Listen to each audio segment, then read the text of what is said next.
Good evening, everybody.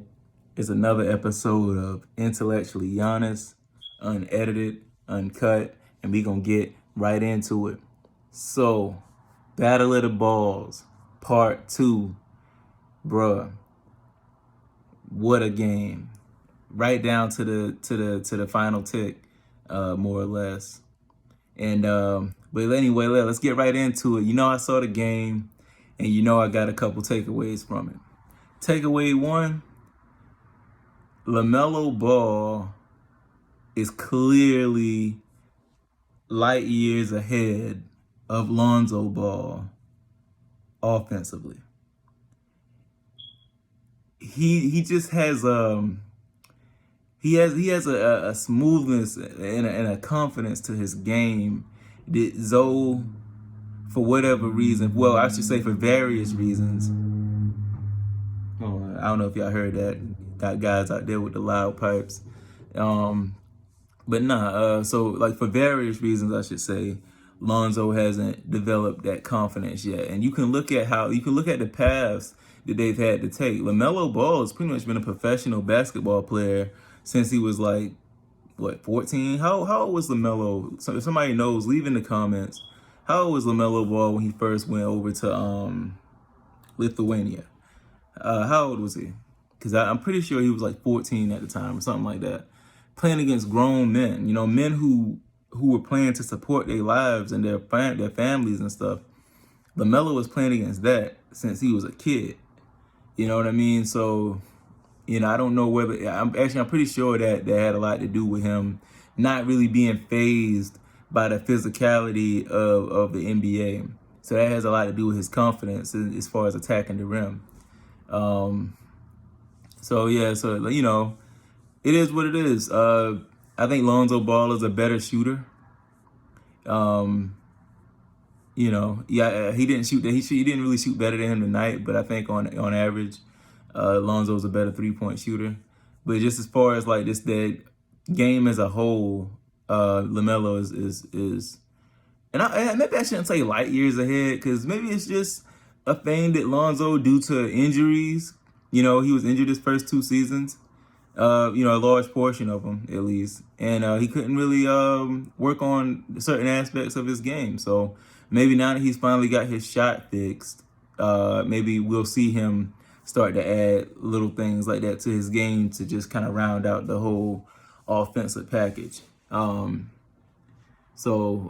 that's that. LaMelo is a better offensive player than Lonzo. Moving on to the second takeaway. LaMelo's team believes in him more than Lonzo's team believes in him.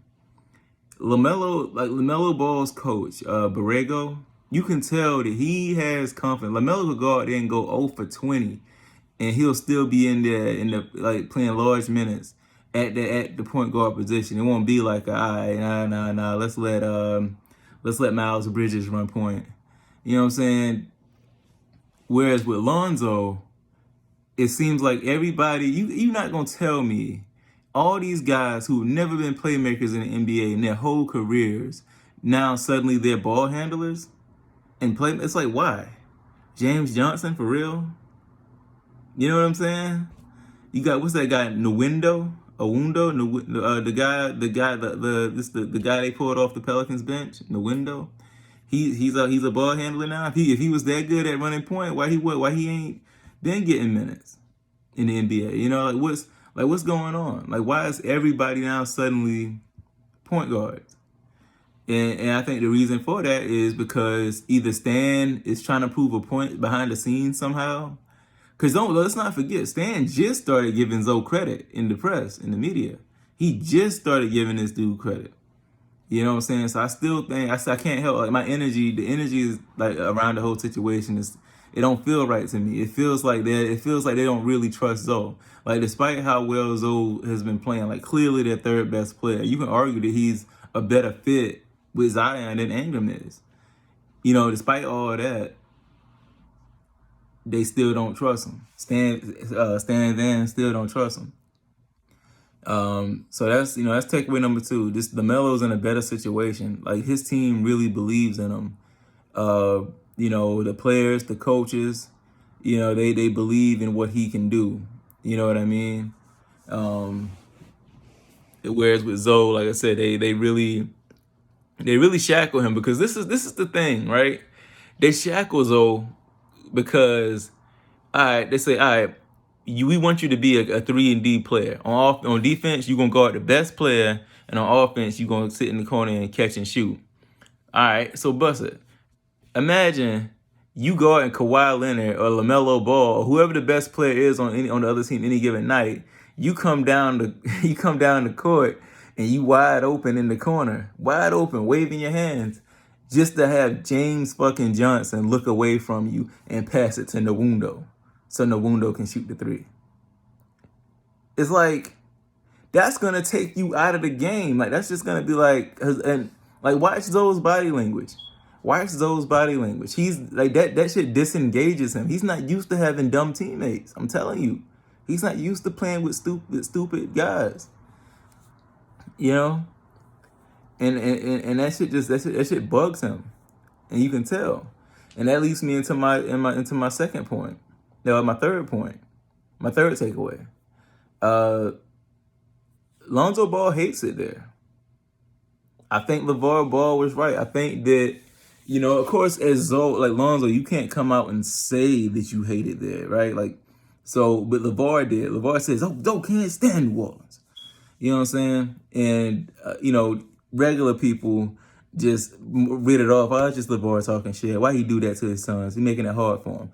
But us that's tapped into the Ball family, we know how things roll. You know, Zoe probably told LeVar, yeah, I don't like it, man. Fucking, you know, he probably be talking shit about the players too. Fucking James Johnson running point.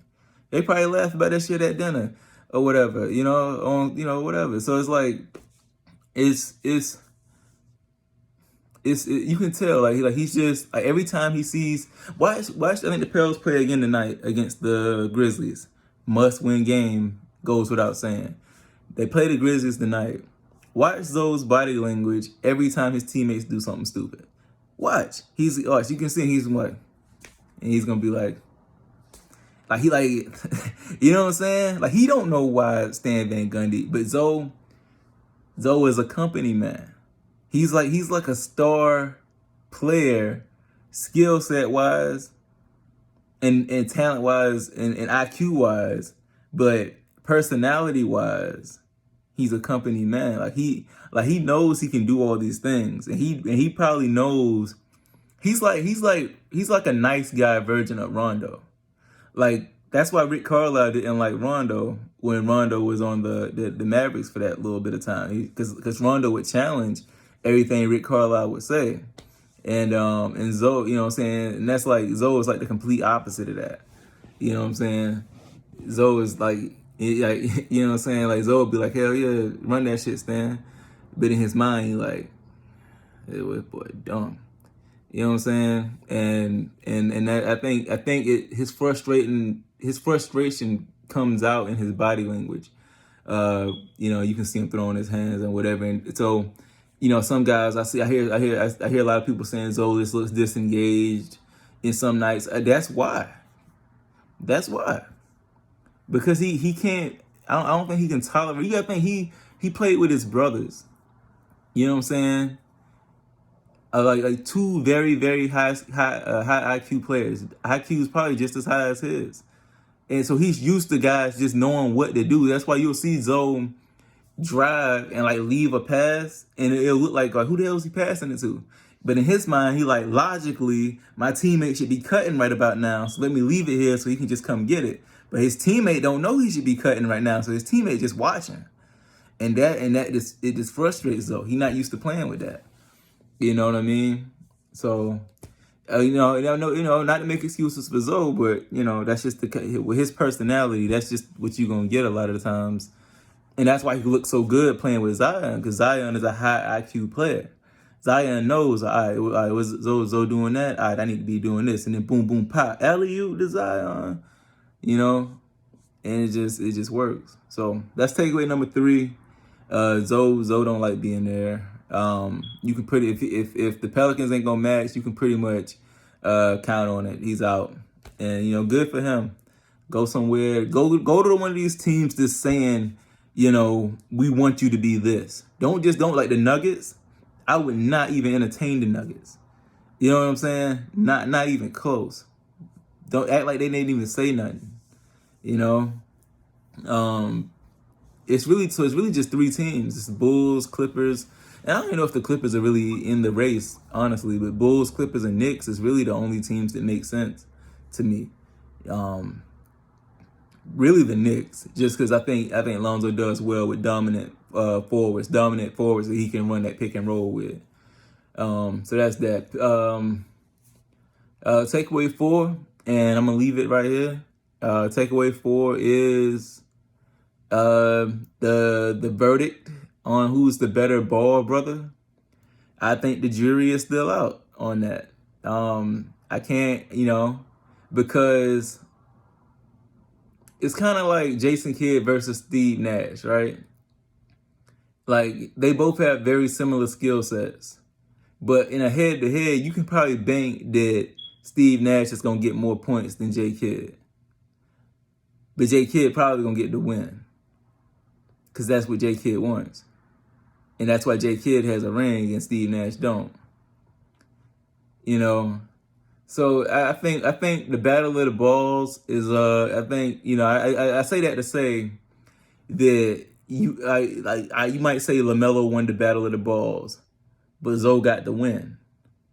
You know what I mean? So it's one of those things, Like, was it the best game from Lonzo? No.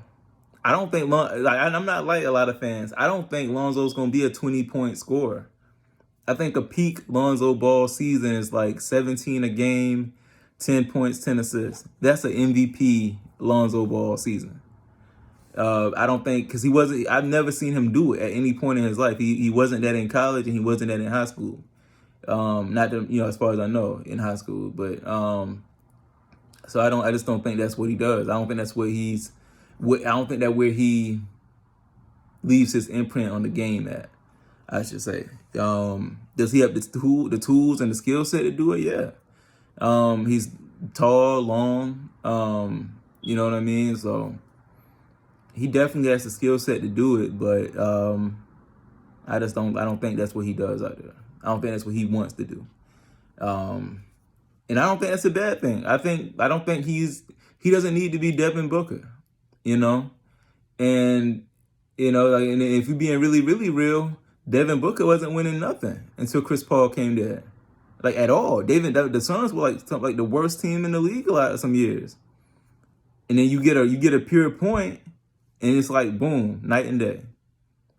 So that's what Zoe does, It's one of those things. You look at the last few teams that have won, outside of the Warriors, everybody went that light them up from the 3-point lines type of style, but the only team that's really winning with that style is the Warriors. Dame time ain't nothing in the playoffs. You know what I mean? Look at the last team that won. You get Rondo, playoff Rondo. You know what I'm saying? Like, that's the point. So I think the pure point still wins in the NBA. It's just not as appealing to watch, probably. So, but that's about it. Free Lonzo. It was an exciting game either way. Battle of the Balls is 1-1, and I can't wait to see them play again. And really, I can't wait to. I'm still holding out hope for them all being on the same team, just to see it happen, because LeVar has talked about it so much.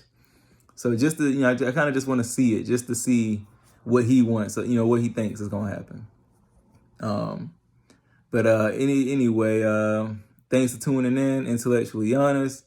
Like, comment, subscribe, and I'm out.